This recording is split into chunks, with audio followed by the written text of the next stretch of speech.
Okay, so Jean-Jacques Rousseau, the Discourse on Inequality, also sometimes called the Second Discourse.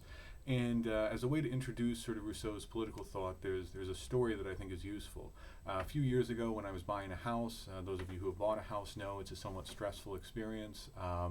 So I was, a little bit on edge about various things, and I was at the new house. I was outside replacing a light switch on, and there was a fence in the backyard, and I heard something come up along the fence and start to move around, and I realized it wasn't the wind. It was there was something alive back there.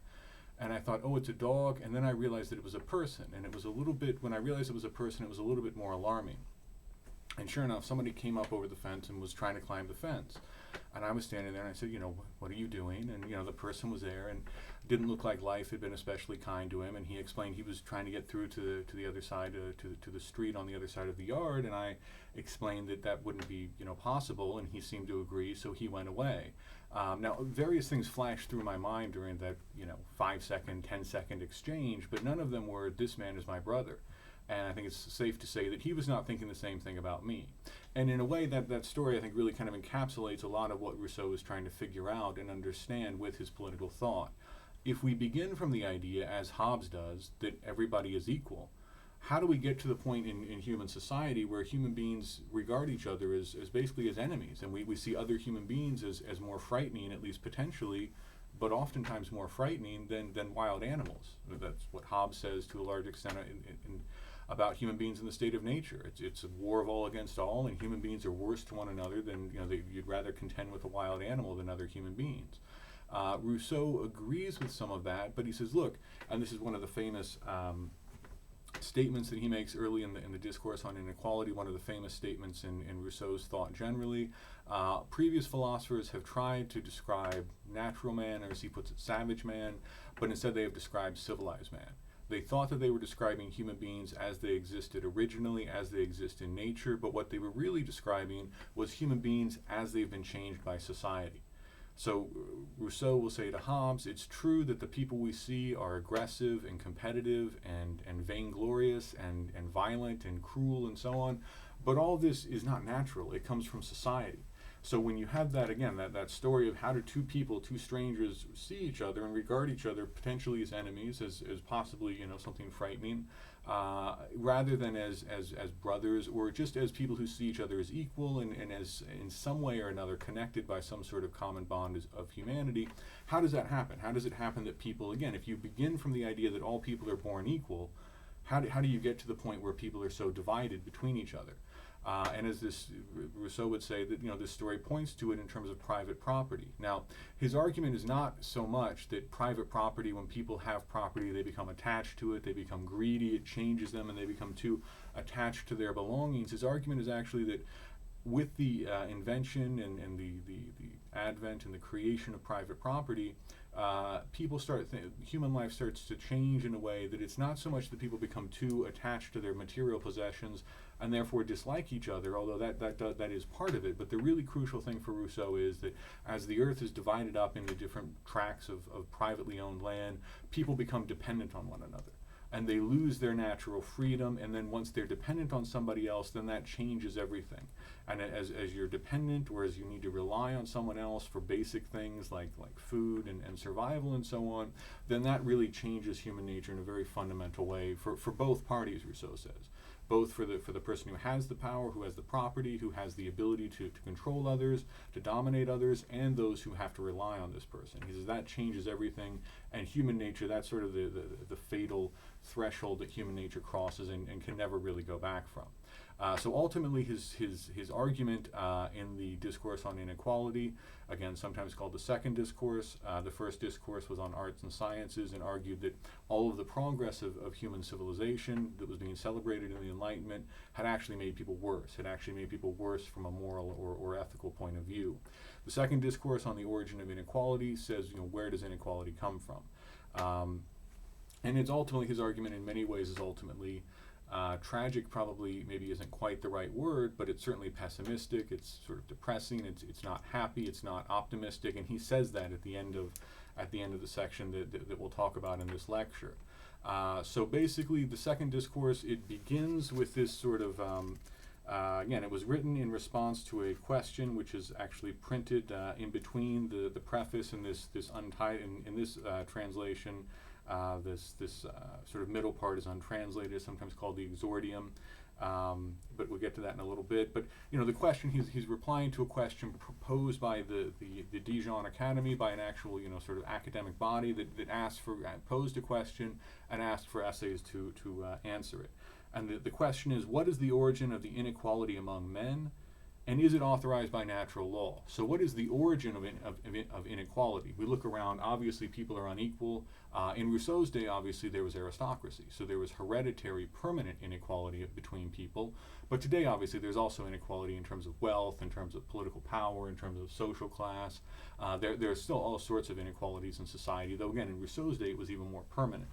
So what is the origin of that inequality was the question, and is it authorized by natural law? Is this inequality somehow authorized or in accord with natural law? Again, the law, the obligations that nature itself imposes on us, not conventional law. Obviously, inequality is supported by conventional law. Again, in our society, even more in Rousseau's, where there's a hereditary aristocracy, clearly conventional law supports that. That's why it exists. Is inequality in society somehow supported by nature? Is it somehow naturally authorized by natural law? So the book sort of begins with this somewhat lengthy sort of dedication to the Republic of Geneva. And excuse me, we'll largely just skip that and go on to the preface. And Rousseau begins by saying the nature of man is probably the most important science, he says. We really can't understand anything about ourselves unless we understand human nature in this basic fundamental sense. He says, in order to do that, we have to sort of go back to the beginning and understand what is really human nature. How was human nature at the very beginning before we started to change it, before human beings started to change their own nature through society, through civilization, through the changes that we've created ourselves. And what Rousseau says about this is, it's not just that obviously we wear clothes now and in the beginning we didn't. He says, as we started to use clothes, that's changed our whole way of looking at the world. And again, not just in the sense that in a kind of technical way, now we think about how to make clothes. He says, clothes become a symbol of something else, and we become attached to our clothes, and they start to mean all sorts of other things, and we actually develop new passions. And that's one of the things that he says throughout, is that one of the major differences between civilized human beings and natural human beings, or what he'll call savage human beings. A lot of times, of course, when people refer to savages, it's obviously not very complimentary. The idea is maybe they're violent, maybe they're cruel. Rousseau actually says the exact opposite. And this translation often uses the word savage. It's used almost in a sort of, it would almost be sort of synonymous with saying wild. Wild human beings who are still out there, who are not civilized, who are living the way, again, pretty close to nature. And for Rousseau, these people actually are not cruel. It's civilized human beings who are much crueler. Natural human beings, or again, what he calls, what this translation will call savage human beings, are in fact much more compassionate and not cruel at all. And we'll talk about that later. But Rousseau says, one of the major differences between natural humanity or savage humanity and civilized humanity is that there are whole new passions that are created in society. So human nature changes not just in the sense that our external conditions change or the material conditions of our existence change, as we have, computers and books and clothes and so on. But he says the actual human soul changes. And again, new passions are created, and these new passions really change human nature in very fundamental ways. So he says, if we really want to understand whether society is good or not, in this broad sense, and then in the more particular sense, is social inequality somehow authorized by natural law? If we want to understand these things, we have to go back to the very beginning and see what were people like originally, naturally, before they were changed by society. And he says that's extremely difficult to do. So for him, what is human nature? Human nature is what it was originally, at the very beginning, before it was changed by society. And again, which is to say, before it was changed by human action. It's not the way that human beings have developed over time. So nature is not necessarily a peak that human beings reach. It's the way that they were originally. And he says, so to understand all of these things, we have to understand what was the nature of humanity originally. And he says that's extremely difficult. And he compares it, he says it's like the statue of Glaucus that fell into the ocean, and the waves and everything that grew over it changed it so completely that when they finally pulled it out after years or even centuries or something, they pulled out this statue and it was covered with barnacles and all kinds of other sea life. And he says it looked more like a monster than like a god. It had been a statue of a god, it had fallen into the water, all of this stuff had grown over it. And when they pulled it out and looked at it, he says it looks more like a monster than like a god because of all these things that have grown onto it. And Rousseau says that's what civilized human beings are like. They're like this thing. There was something there originally that was beautiful, that was simple, that was elegant, and it's been overgrown by all these things from society and sort of ruined in a way, and sort of turned into a monster that you can barely even recognize the original form underneath because of all of these growths, all of these things that have grown onto it and distorted it and so on. So he says, it's like trying to figure that out, trying to see what was Glaucus, what did Glaucus look like originally, and he says it's very difficult, and he says, in fact, that the progress that we keep making only makes it more difficult. So he says actually studying human beings makes it more difficult to understand human beings because the more that we study human beings, the more that we come up with new ideas about what they're like, and that changes human self-perception, and yet if the ideas aren't correct, then it just further distorts human nature, and it further takes us that much further away from our original natural state and makes it that much harder to understand it. As he says, it is through studying man that we have rendered ourselves incapable of knowing him. So it's through studying, through the attempt to understand human beings, that we've rendered ourselves incapable of knowing what human nature actually is. So as he goes on and talks about various things, he says, by common consent, people begin by nature equally. So again, with Hobbes, with many of these modern thinkers, Rousseau agrees that human beings by nature are equal. So he says, so then the question is, where does inequality come from? How does it happen? And he says we have to go back to the state of nature and really understand it correctly. Other people have talked about it, but they haven't really understood it. We have to go back and really understand it correctly. And he says it may never have existed, but that doesn't matter. We need to understand what it would have been like if it did exist in order to understand the actual world that we see around us. So we need to understand the state of nature, even if it never actually existed, as a standard by which to judge what we actually see right here. So again, we have to think about what human nature would be in its purest, original, most primordial form, and then understand what would that have been like, and then use that to see, okay, how do we actually live? And what does that say? I mean, how close are we living to that nature? And are we living in ways then that sort of damage that nature, that make us unhappy because there's something fundamentally unnatural about the way that we live? Though again, he sort of says ultimately yes, but there's no real way to get back to that original state. But again, we'll talk about that a little bit later on. He says, so if we want to understand natural right, what is naturally right for human beings, and natural law, again, the natural obligations that human beings have as human beings, the obligations that are sort of imposed or laid upon them by nature, he says, obviously we have to understand human nature. What is naturally right, what is naturally good, what is naturally obligatory for human beings? Well, obviously we have to understand human nature to understand that, not just physics or chemistry or something, but what human beings are actually like. And he says, and it's shocking then, you would think this is the most important thing for human beings to know. What is natural law? What is natural right? He would say, you would think that if you're trying to answer the question, what is the origin of inequality among human beings, and is it authorized by the natural law? Well, you would just find out what the inequality is and then say, well, is it authorized by the natural law? But he says no one agrees on what the natural law is. No one knows. There's no consensus. No one really seems to know what that is, even though it's so fundamental and so important for human beings. So he says the Roman jurists seem to consider natural law to be simply what we would call the laws of nature. Just the way that nature operates regularly, predictably, universally. He says that was sort of all that they meant by the laws of nature. As he says, they seem to have taken laws in this context only to mean the general regularities established by nature among animate beings for their own preservation. So he says, for the Roman jurists, natural law was just the sort of regularities that nature establishes, as he puts it, among animate beings for their own preservation. So what is natural law? Well, it's the same for human beings as it is for beavers or deer or falcons or whatever. So he says, so for them it was basically just nature, the regularities of nature among animate beings acting for their own preservation. Now he says the moderns had a very different understanding of what it means. He says the moderns understand by the word law something that a sort of conscious subject could actually accept and agree to. So he says for the moderns, natural law can't just be what nature had, the way that we act according to natural instinct.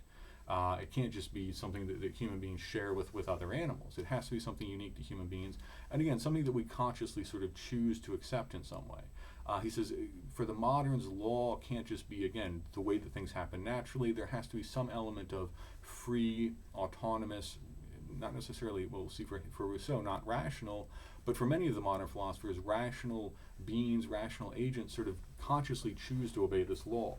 So as he says on page 69 of this translation, the moderns, understanding by the word law simply a rule prescribed to a moral being, that is, to an intelligent, free being considered in its relation to other such beings, consequently limit the province of natural law to the one animal that is endowed with reason, man. But these law authors, each defining natural law in his own way, have built on principles so metaphysical that there are very few people among us capable of understanding them, let alone of discovering them for themselves. So he says, the moderns, again, let's just go back, the moderns, understanding by the word law simply a rule prescribed to a moral being. So he says, a law is not just the way that we act by natural instinct. He says it's a rule prescribed specifically to a moral being. And again, beavers, eagles, deer, snakes, they're not moral beings. Why not? Because they can't consciously choose to follow a particular law. So he says the modern says natural law for human beings is something that human beings, it's a rule prescribed to a moral being. What does it mean to be a moral being?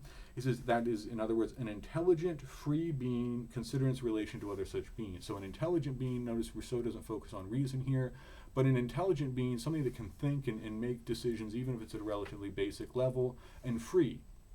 So there's some choice. So again, simple instinct is not a matter of law for the moderns. You can't say that natural law is just instinct because that's not free. For the moderns, natural law has to be something that human beings can freely choose for themselves, not just something that they automatically do or spontaneously do because it's natural. But he says these authors, when they discuss natural law, they each have their own definition. Again, there's no agreement, but also their conceptions of natural law are so abstract and so metaphysical that he says even today hardly anybody even knows what they're talking about. So he says here we are at the peak of Western European civilization, the Enlightenment, and people are still not even sure what these definitions of natural law are. He says it's hard for people to even understand them now. It's very few people can come up with this on their own. And he says, obviously in the state of nature, people weren't going around having these great abstract reasonings and reaching these very, arcane, difficult metaphysical arguments about natural law. So he says that doesn't make any sense. You can't say that natural law is something that only 5 people alive can even understand and that nobody in the state of nature would have been able to understand. That's not natural law. If you're going to say natural law is something that a free moral being chooses to follow, but only 3 people can understand it, well, then how is that natural law? I mean, it doesn't really make sense as a definition of natural law. So he sort of says, the moderns, there's no agreement anyways, but he says, it's just sort of, it's too abstract.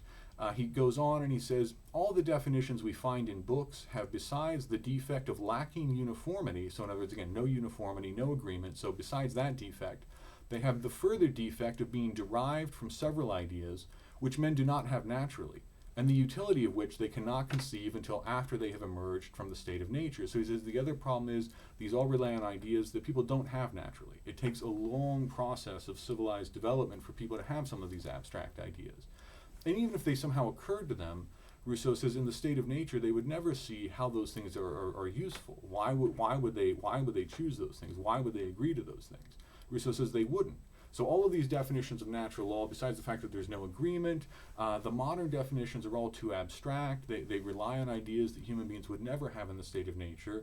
And even if they somehow did occur to 2 people, they wouldn't see how it's useful because these are sort of ideas about cooperation, ideas about how you should act towards others, that people would only sort of see the utility of once they're already living in society. So Rousseau says, again, it can't be natural. You can't say natural law is something that occurs to people in the state of nature, and yet everything that occurs to them requires society to even make sense. So Rousseau says, so none of that makes sense.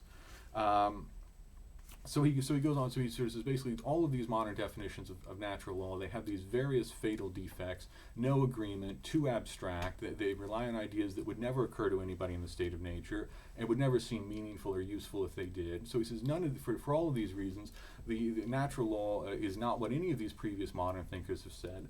But then he says on page 70 of of our translation, the Penguin edition, but so long as we have no knowledge of natural man, we shall wish in vain to ascertain the law which he has received from nature or that which best suits his constitution.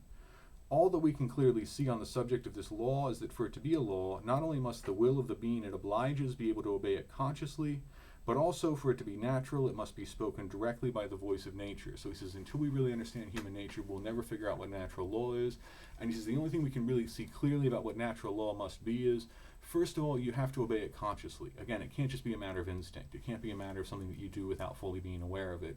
And he says, in order for it to be natural, it has to be nature itself that sort of gives this law to us. Again, we're still free whether or not to choose it, but it has to come from nature, not from civilization, not from society, and so on. So he says, the will of the being it obliges must be able to obey it consciously, and it has to come from nature. So Rousseau goes on then and gives his own definition of natural law. So he says, leaving aside then all the scholarly books which teach us to see men only as men have made themselves, and reflecting instead on the first and simplest operations of the human soul, I believe I can discern two principles antecedent to reason. So he says, leaving aside all these books, leaving aside all these reflections on the way that human beings have made themselves rather than the way that they actually are naturally, he says, I believe I can see two fundamental principles in the human soul antecedent to reason, existing before reason, somehow more fundamental than reason. So you see, for Rousseau, reason isn't really natural. There are things that are more fundamental that existed before reason, and this is the real basis of natural law. So he says, the first gives us an ardent interest in our own well-being and our own preservation. The second inspires in us a natural aversion to seeing any other sentient being perish or suffer, especially if it is one of our kind. So he says two basic things that you can see in human nature. One is an ardent desire for self-preservation. The other, he says, is basically pity or compassion, a sort of real aversion to seeing sentient beings suffer. Now he says that goes for everything. He says if you're in the woods and you see a bird that's hurt, you feel pity for it. You feel you don't like seeing that. It's somehow, you have an aversion to that. You just don't like it. It's sort of repugnant in some way. You don't want that to happen, and you feel for that bird in some way. And he says, but especially even more for other human beings, for beings of your own kind. He says you feel a real aversion to seeing them suffer. You don't want to see them suffer. When you do see them suffer, you don't like that. So he says, really, most fundamentally, there's obviously a desire for self-preservation, and there's a sort of kind of natural pity or compassion, a natural aversion to seeing other sentient, feeling things suffer. So he goes on, he says more about that, and he says, it is from the concurrence and combination that our mind is able to make of these two principles without there being any need to introduce the principle of sociability. So he says these two basic principles, self-preservation, natural pity, he says our mind can combine these things in different ways, and he says in that we don't even have to introduce the concept of sociability. We don't have to say that there's any natural impulse to be social. We'll see when he talks about human beings in the state of nature, he says they were totally isolated. They had no society, not even family. So he says, we don't have to introduce the idea of sociability at all. We just look at these two basic, fundamental natural things: desire for self-preservation, natural pity. And he says it's from the combination of these two things that all the rules of natural law seem to me to flow. Rules that reason is afterwards forced to reestablish on other foundations, when, as a result of successive developments, reason has succeeded in suffocating nature. So again, we see here Rousseau, sort of contrary to most of the other thinkers that we read, especially Plato and Aquinas, obviously, doesn't see reason as really natural. In fact, he almost kind of suggests an opposition here. Reason suffocates nature. As there are successive developments, as we change, as society develops, he says our reason becomes stronger and stronger. But reason, in a way, suffocates nature. And he says only afterwards do we have to go back and try to figure out, why should I help other people?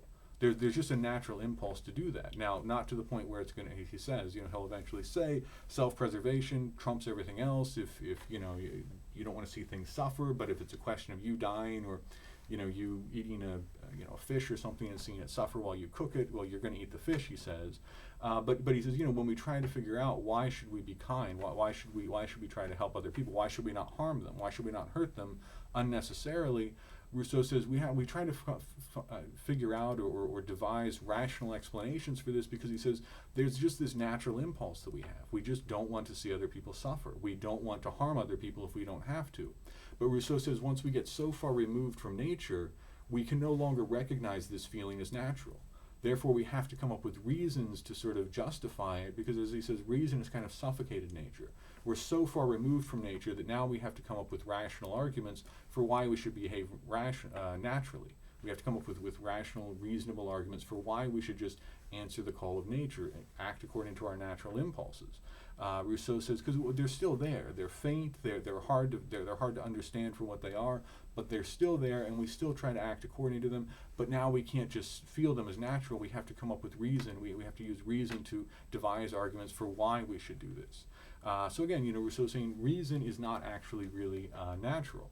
In fact, again, reason can be opposed to nature. Reason can suffocate nature. Reason is a later development, which in some ways is opposed to nature and yet can't completely get rid of it, and therefore, in a weird way, tries to come up with sort of artificial, reasonable arguments for doing things that are actually just natural. But, sort of in some ways, the key point here, two basic principles of human nature: desire for self-preservation, natural pity. He says it's from all of that natural law comes from. And then he says, and from this then we can answer this age-old question of whether or not natural law applies to animals. And he says, yes, it does. Previous thinkers had said animals don't have souls, they don't have minds, they're not rational, therefore they don't have any real rights, we don't have any obligations to them. Rousseau says, yes, we do, because pity, compassion, that's really about a sentient being, that's really about a feeling being. When we feel bad because we see somebody suffering, we're not thinking, well, they're a rational creature, therefore it's bad that they're suffering.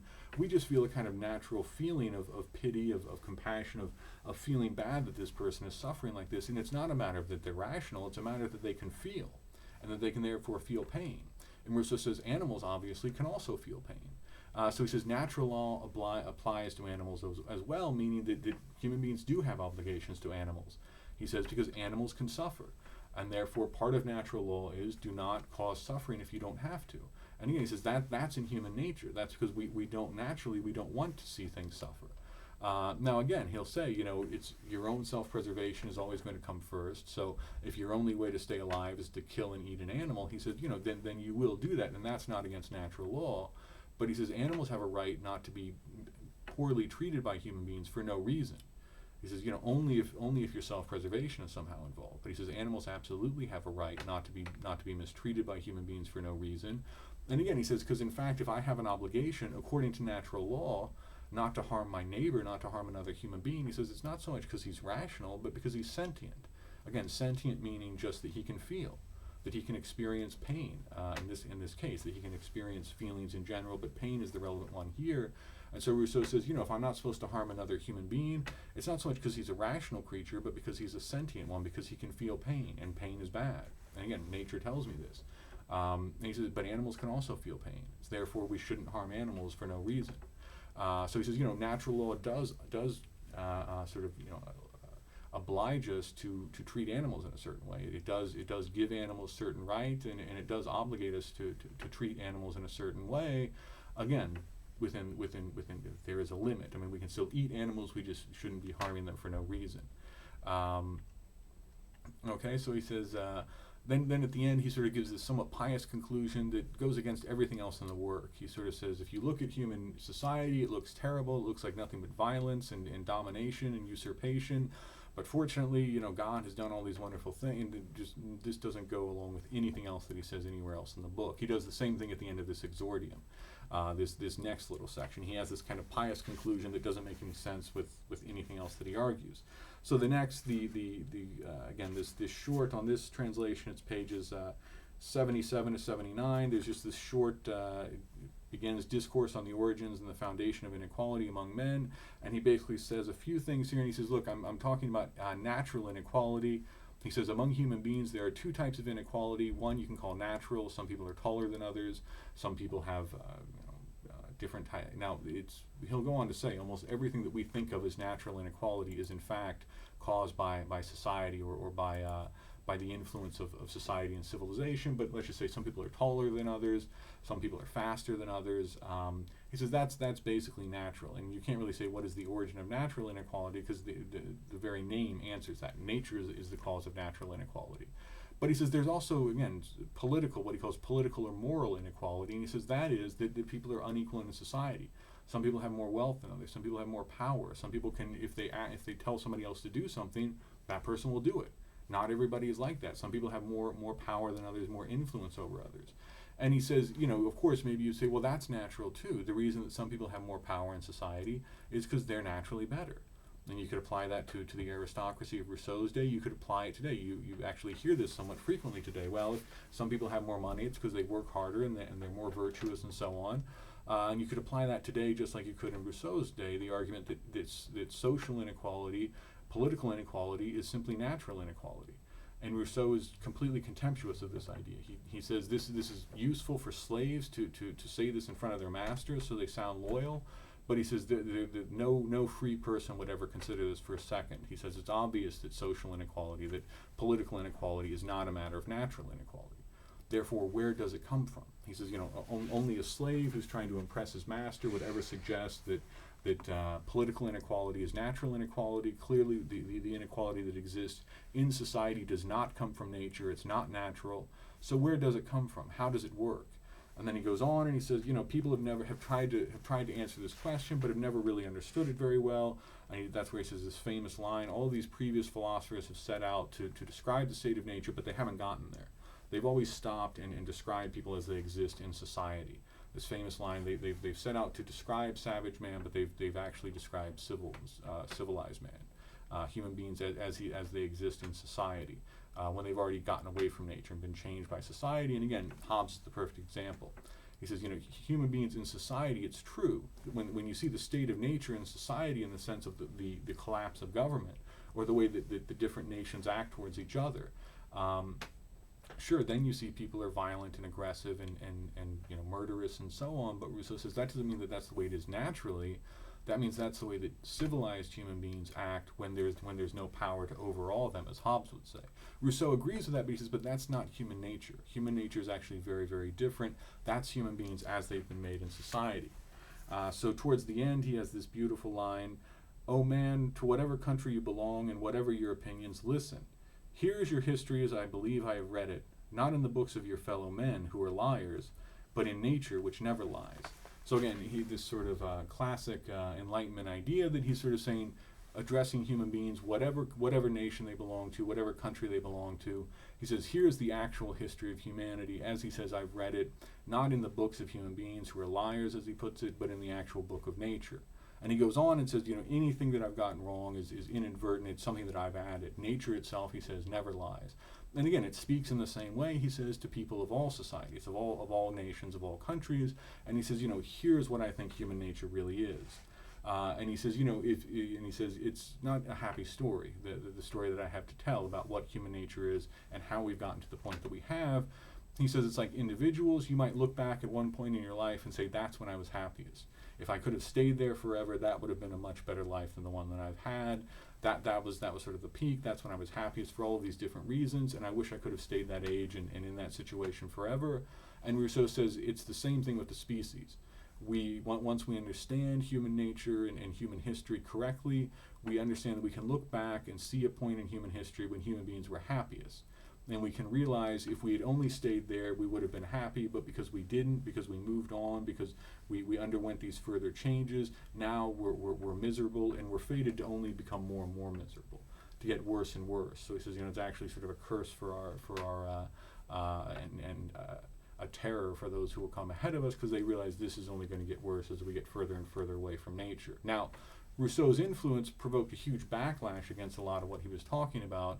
Probably the most famous, sort of intellectual, artistic movement that was influenced by him was Romanticism. So in some ways, because of Rousseau's writing, because of his influence, you could say, well, it didn't actually continue in quite the same way as he thought.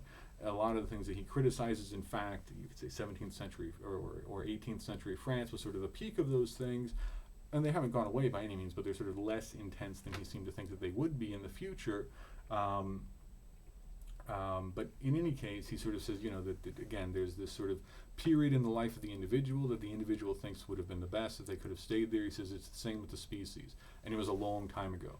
Our best, our happiest time as human beings, as a species, is in the past and is lost forever. So again, the story that he has to tell in the rest of the book, not especially optimistic.